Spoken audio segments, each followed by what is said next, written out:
اللہ کے نبی صلی اللہ علیہ وسلم نے قرآن کے ذریعے سے عورت کو حکم دیا تھا کیا؟ یدنین علیہن من جلابیبہن، اے محمد صلی اللہ علیہ وسلم ان عورتوں سے کہیے اپنے کو چادر میں چھپا کر رکھا کریں۔ یا رسول اللہ یہ عورتوں کے لیے پردہ کیوں؟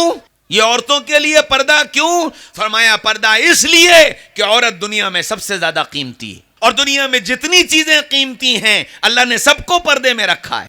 انار پردے میں، بادام پردے میں، اخروٹ پردے میں، کیلا پردے میں، تربوز پردے میں، گیہوں کا دانہ پردے میں، چاول کا دانہ پردے میں، مکئی کا دانہ پردے میں، لوہا پردے میں، چاندی پردے میں، سونا پردے میں، پلیٹینیم پردے میں، یورینیم پردے میں، یہ سب بڑی قیمتی چیزیں ہیں۔ 5 کا سکہ بھی پردے میں رہتا ہے، 5 کا سکہ بھی پردے میں رہتا ہے۔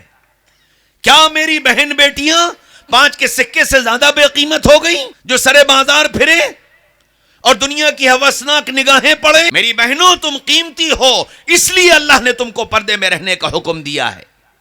تم وہ ہو جس کی گود میں انبیاء پلے ہیں، تم وہ ہو جس کی گود میں صحابہ پلے ہیں، تم وہ ہو جس کی گود میں اولیاء اللہ پلے ہیں، تم وہ ہو جس کی گود میں بڑے بڑے دنیا کے رہبر اور قائد پلے ہیں۔ تمہاری گود اگر بانجھ ہو گئی تو یہ امت یتیم ہو جائے گی۔